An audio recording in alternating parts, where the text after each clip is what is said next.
Salam dalam kasih Tuhan kita Yesus Kristus.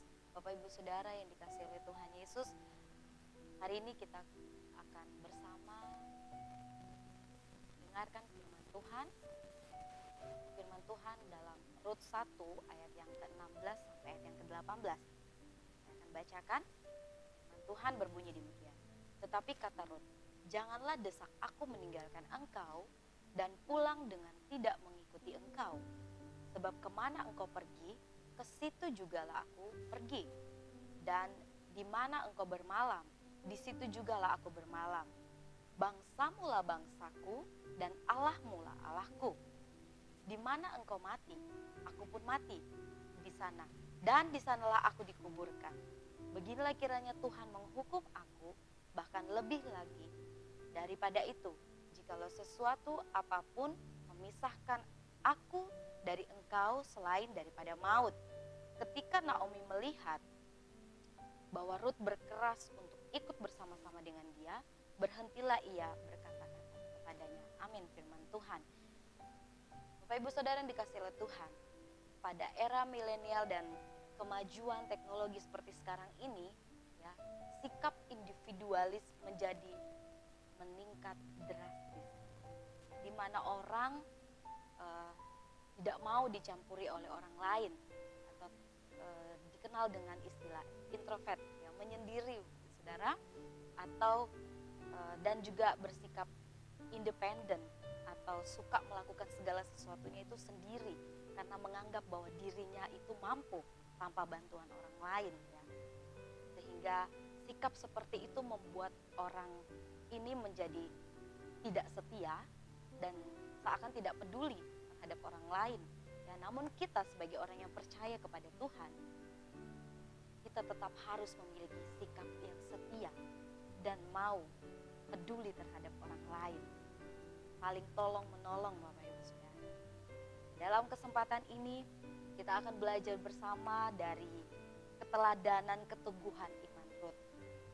Kita mengambil tema keteguhan iman Rut. Bapak Ibu Saudara yang dikasihi oleh Tuhan Yesus, Rut adalah tokoh dalam perjanjian lama yang ditulis dalam sebuah kitab yang sama, yaitu kitab Rut. Dan arti nama dari kata Rut sendiri adalah persahabatan. Rut merupakan perempuan keturunan Moab, di mana kita Bapak Ibu Saudara tahu bahwa orang-orang di Moab ini adalah orang-orang yang menyembah berhala, bukan menyembah Allah Israel, Allah Ishak dan Yakub, Allah yang dimana yang kita sembah sampai saat ini, yaitu Tuhan Yesus Kristus, ya. Dia menantu dari pasangan suami istri, ya, yang bernama Elimelek dan juga Naomi, ya, dari bangsa Israel, dari daerah Efrata, Bethlehem, yang kemudian tinggal di daerah Moab karena terjadi kelaparan di daerah Bethlehem. Rut ini adalah istri dari Mahlon, ya, anak dari Elimelek dan Naomi. Ya, kemudian ya, setelah ayah dan mertuanya meninggal, anak dan mertuanya Naomi, ya, suami dari Rut yaitu Mahlon, ya, Rut mengikuti Naomi kembali ke bangsa Israel. Rut tidak pulang kembali ke daerahnya di Moab, tetapi dia mengikuti Naomi kembali ke bangsa Israel. Bapak Ibu Saudara, kalau kita baca di ayat yang ke-16 tadi dikatakan, janganlah desak aku meninggalkan engkau dan pulang dengan tidak mengikuti engkau, ya. Sebab kemana engkau pergi, di situ jugalah aku pergi, ya. Dari ayat ini yang kita baca, Bapak Ibu Saudara, dikatakan bahwa iman Rut dinyatakan dalam sikap yang nyata. Iman Rut membuat dia bersikeras, ya, untuk mengikuti Naomi kembali ke daerah Naomi, yaitu di Bethlehem, Efrata. Dia dengan begitu giginya, dengan begitu teguhnya iman percayanya kepada Tuhan, sehingga dia tidak mau meninggalkan mertuanya, ya. Terlihat di situ dikatakan lagi, Bapak Ibu Saudara, bahwa sebab kemana engkau pergi, di situ jugalah aku pergi, dan di mana engkau bermalam, di situ jugalah aku bermalam. Bangsaku lah bangsamu, Allahmu lah Allahku. Itu Bapak Ibu Saudara. Ya. Sehingga apa saja wujud keteguhan iman Rut yang dapat kita teladani. Ada 2 wujud keteladanan, keteguhan iman Rut. Yang pertama Bapak Ibu Saudara, kita boleh catat bersama, iman itu. Iman Rut yang pertama adalah, keteguhan iman Rut yang pertama adalah iman itu tetap setia. Terlihat di dalam ayat yang ke-16, di ayat pertama yang kita baca. Ya, di mana kita bisa lihat bagaimana teguhnya iman percayanya Rut kepada Tuhan. Yang meskipun Rut adalah seorang perempuan Moab, ya, namun Rut tetap menunjukkan kesetiaannya untuk menyembah Allah Israel. Walaupun suaminya sudah meninggal, ya. Namun dia tidak kembali ke daerah asalnya, yaitu Moab. Ya. Alasan Rut tetap mengikuti mertua perempuannya bukan semata-mata karena kebaikan Naomi, ya. Namun karena imannya kepada Allah Naomi, yaitu Allah Israel, itu membuat iman Rut mantap untuk mengikuti Naomi kembali ke Israel. Seperti perkataannya kepada Naomi, yaitu Allahmu lah Allahku. Iman Rut bertumbuh, saudara, ketika dia menjadi menantu Naomi. Ya. Rut belajar mengenal Tuhan dan akhirnya percaya kepada Tuhan, ya, sehingga Rut setia dan mau mengikuti Naomi kembali ke Bethlehem. Bapak Ibu Saudara, kesetiaan seseorang biasanya diuji oleh situasi dan kondisi. Benar Bapak Ibu Saudara, ya? Tidak jarang kesetiaan seseorang berubah seiring dengan berubahnya situasi dan kondisi. Apalagi ketika kita dalam keadaan yang tidak baik-baik saja, saudara. Atau kita dalam pergumulan yang berat yang kita hadapi. Namun Rut tetap menunjukkan kesetiaannya. Sekalipun sakit yang dia hadapi, dia kehilangan suaminya, saudara. Ya. Namun ketika dia menghadapi tantangan, dia tidak menyerah, Bapak Ibu Saudara. Dia tidak pergi dan kembali ke tanah di mana dia berasal. Namun dia tetap setia, dia menunjukkan kesetiaannya. Meskipun dia menghadapi tantangan hidup yang tidak mudah. Ya. Naomi diperhadapkan, Naomi yang mertua dari Rut, dia diperhadapkan dengan suatu keadaan yang pahit, di mana dia alami yang sesuatu yang dia alami adalah sesuatu yang tidak dia harapkan. Ya. Dia bersama dengan suami dan anak-anaknya pergi ke Moab, yang tadinya dia mau menghindari kelaparan di tanah tempat dia tinggal. Ya. Namun justru di sana, di Moab ini Bapak Ibu Saudara, dia kehilangan suami, bahkan kedua anaknya laki-laki. Sangat pahit yang dia rasakan. Ya, dalam keadaan terpuruk semacam itu, ada timbul keinginan Naomi untuk kembali kepada. Dia tidak mau untuk menetap di Moab lagi, saudara. Dan dia meminta untuk kedua menantunya itu Rut dan Orpa, untuk dia kembali saja, untuk pulang ke rumah orang tua mereka dan tidak perlu mengikuti Naomi. Kita bisa lihat di ayat yang ke-7 sampai ayat yang ke-10 di situ dijelaskan, saudara.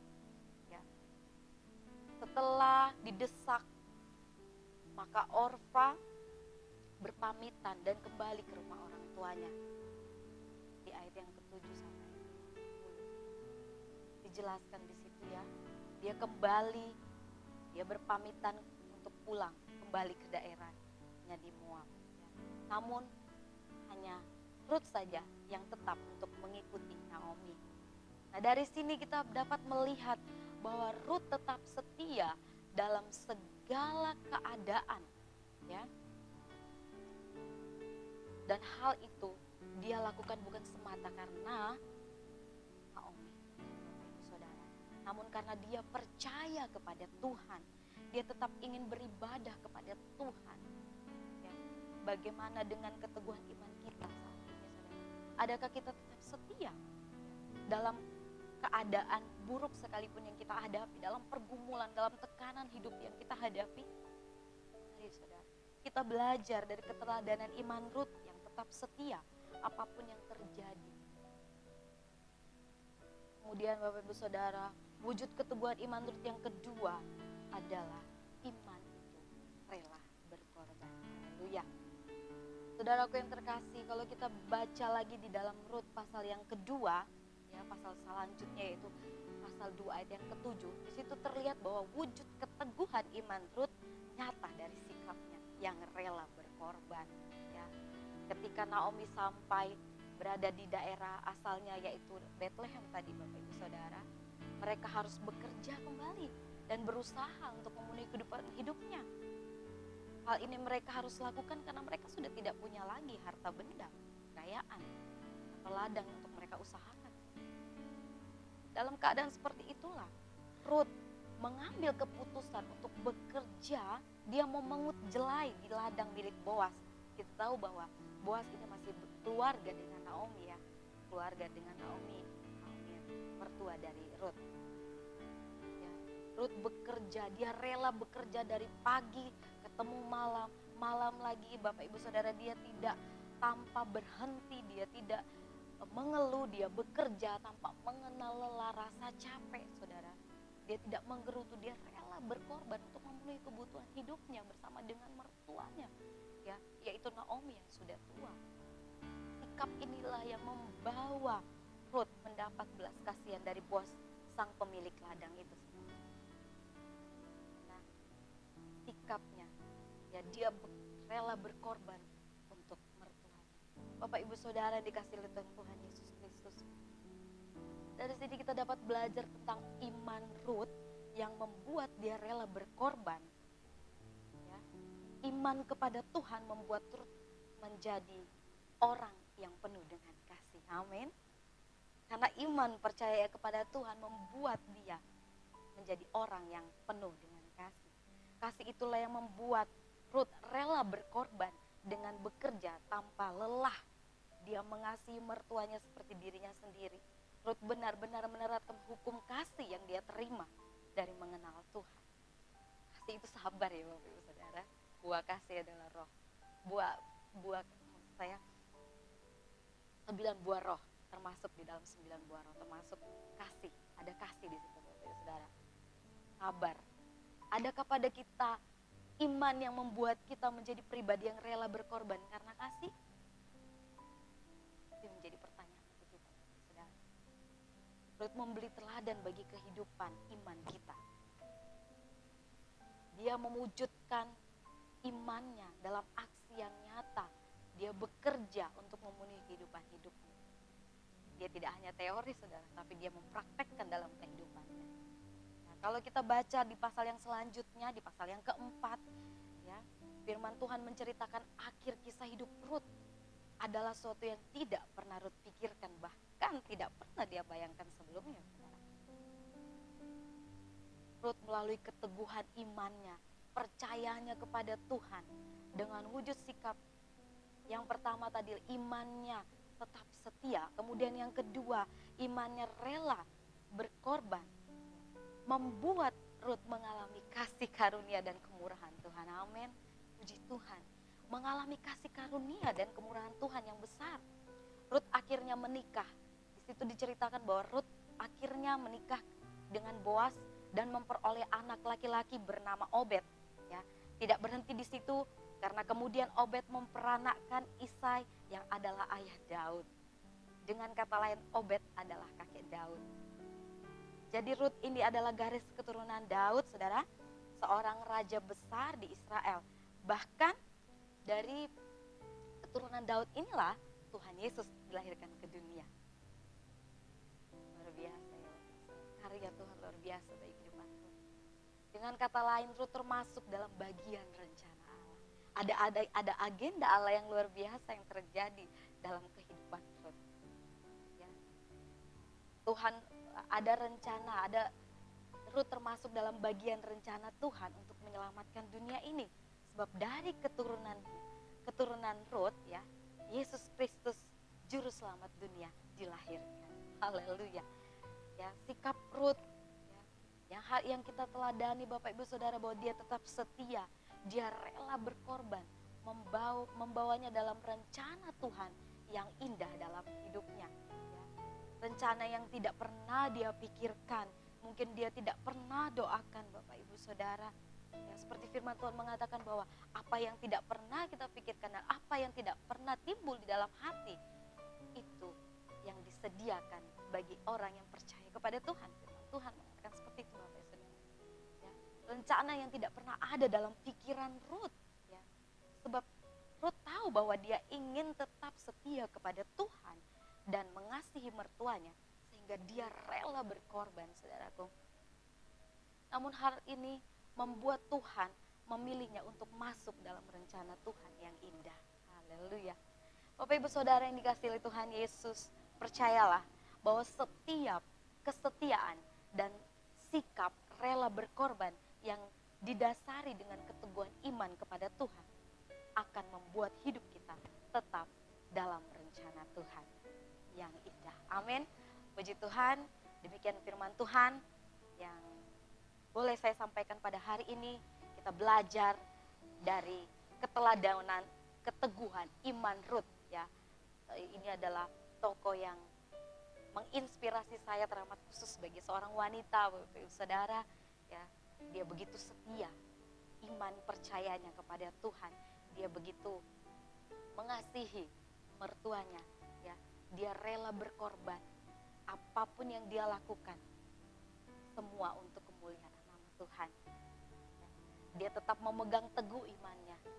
Walaupun badai, tantangan kehidupan, masalah yang dia hadapi, kehilangan suaminya sekalipun, saudara, sakit pahitnya hidup yang dia hadapi, dia tetap memegang imannya dengan teguh. Hari Bapak Ibu Saudara, kita juga menjadi Ruth untuk zaman sekarang ini. Kita boleh menjadi orang yang percaya kepada Tuhan dengan teguh, dengan tidak tergoyahkan apapun, meskipun tantangan pergumulan berat sekalipun, saudara. Ya, dengan kita tetap setia, dengan kita berkorban, ya, kita tetap percaya kepada Tuhan, kita melayani Tuhan, kita mengasihi Tuhan, kita memuliakan Tuhan, maka hidup kita tetap dalam rencana Tuhan. Haleluya, puji nama Tuhan. Demikianlah firman Tuhan yang boleh saya sampaikan pada hari ini. Kiranya dapat memberkati kehidupan kita semua dari sore hari ini. Puji Tuhan, Tuhan Yesus memberkati.